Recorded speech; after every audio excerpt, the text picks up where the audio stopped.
देखिए, यहाँ जब हम बैठते हैं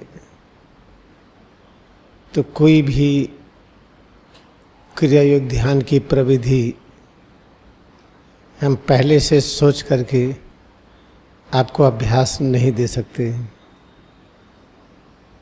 यहाँ बैठने पर आज आपको जो चाहिए वैसे ही एक भाव इसमें प्रकट होता है इस कक्षा में, और उसी भावना के साथ क्रिया योग की जो कुछ सिद्धांत, उसका दर्शन, उसकी फिलॉसफी बताई जाती है, ये वही है। लेकिन यह इतना ही नहीं है, ये बहुत है। देखिए, जब कहीं गांव में जाते हैं तो यही कार्यक्रम एकदम बदल जाता है। अमेरिका में होते हैं, इसी को हम दूसरी तरह से बताते हैं। ऐसे ही जब कहीं ऐसी जगह पर हूँ जहाँ केवल इंजीनियरिंग के विद्यार्थी हों तो यही कार्यक्रम बताने का तरीका अलग होगा। इतना अवश्य है कि सिर से पैर की उंगली तक जो भी अपना रूप है, इसका कोई न कोई लक्ष्य है। बिना लक्ष्य के कोई चीज़ होती नहीं है। जैसे कि बीज है, बीज का लक्ष्य है कि वो वृक्ष के रूप में प्रकट हो। वृक्ष का लक्ष्य है फिर उसमें फल लगे और बीज प्रकट हो। अगर कोई ऐसा पेड़ है जिसमें फल नहीं लगता, केवल फूल ही, तो उससे पेड़ का, वृक्ष का लक्ष्य है कि उसका फूल का कोई भाग या पत्ती, टहनी या तना या जड़, उसका कोई न कोई भाग फिर से वृक्ष के रूप में प्रकट हो। तो सिर से पैर की उंगली तक हमारा लक्ष्य क्या है? हम मानो इस पृथ्वी पर किस लिए आए हैं? हमारा लक्ष्य जो कुछ भी है, इसको खोजा जा चुका है, जिसे हम पैगंबर कहते हैं, प्रॉफिट कहते हैं, अवतार कहते हैं, असेंडेड मास्टर्स कहते हैं और रियलाइज मास्टर कहते हैं, पूर्ण आत्मज्ञानी महापुरुष कहते हैं। वो लोग देख चुके हैं कि हम मानव का लक्ष्य क्या है। हम मानव का लक्ष्य है केवल ईश्वर के साथ एकात्म अनुभूति। हमारे ईश्वर के बीच में दूरी शून्य है, यही अनुभव करना हमारा लक्ष्य है। तो अनुभव कैसे करें? अनुभव करने की कोई क्रिया होगी। जैसे स्वाद की अनुभूति हम कैसे करते हैं?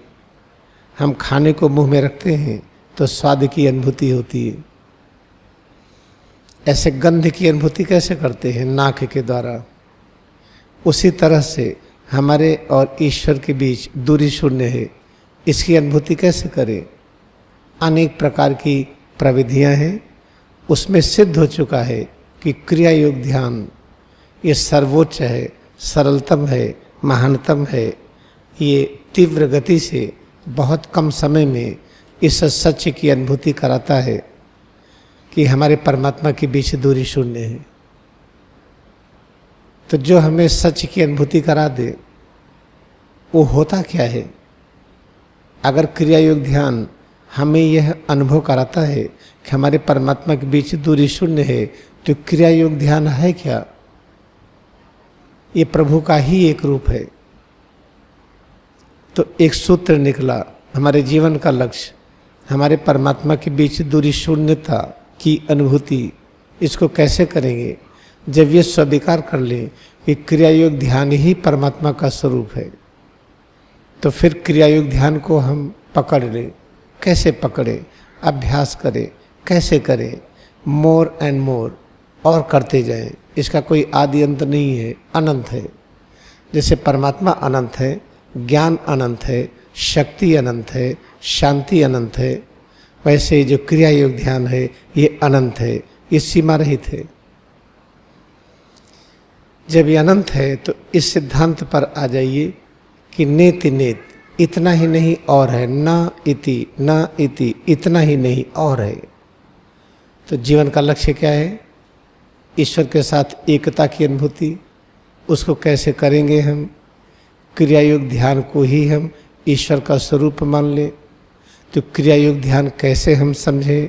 नेति नेत, जो अभ्यास करते हैं इतना ही नहीं है और है, और है। चलो भाई, और है, हम कहाँ तक करें, किस जगह तक करें?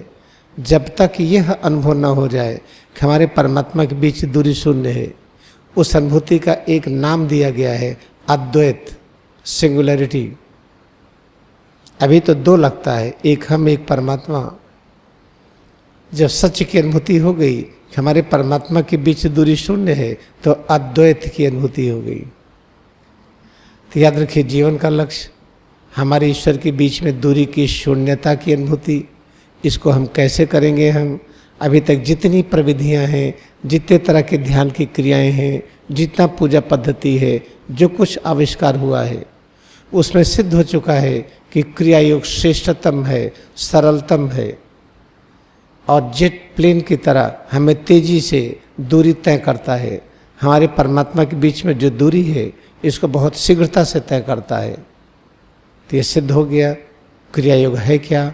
याद रखिए, नेति नेति, इतना ही नहीं, और है, और है, और है। नेति नेति का अर्थ ये नहीं है नहीं नहीं नहीं, ये गलत अर्थ लगाते हैं। ना इति, इतना ही नहीं, और है। इसको अंग्रेजी में मोर एंड मोर कहते हैं। ये और है, करते जाइए, करते जाइए। एक दिन अनुभव होगा अद्वैत की कि हम हैं ही नहीं, केवल परमात्मा का अस्तित्व है। याद रखिए, बस क्रिया योग ध्यान करते जाइए, रुकिए मत। जिस दिन रुक जाएंगे उसी दिन पता चलेगा कि बीमारियां आ रही हैं। जैसे जब पेड़ बढ़ना रुक जाता है, पत्तियां निकलना रुक जाती हैं, जड़ों का विकास रुकता है। जड़ों में जो एक सूत होता है राइजोइड्स, जब वो विकसित नहीं होता है तो क्या कहेंगे? कि पेड़ सूख रहा है। जिस दिन नाखून कट जाए और नाखून बड़ा ना हो, क्या कहेंगे? कब शरीर सूख रही है। इसलिए क्रिया योग ध्यान कभी भी करना अगर बंद किए तो याद रखिए, अनुभव क्या होगा? बीमारियां, तनाव, चिंता, डर, भय।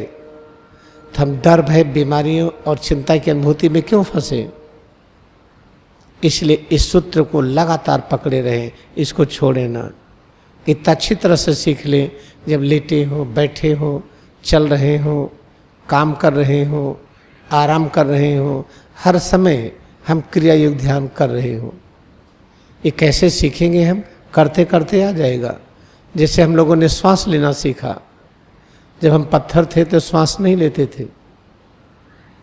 अब मानव हैं, हम श्वास लेते हैं, चाहे गहरी नींद में हो, चाहे स्वप्न देख रहे हो, या जागृत अवस्था में हो, चाहे किस भावना में हो, किसी भी विचार में हो, लेकिन श्वास हम ले रहे हैं। तो याद रखिए कि क्रिया योग ध्यान इतना करते जाएं कि इसका अभ्यास हर समय होता रहे।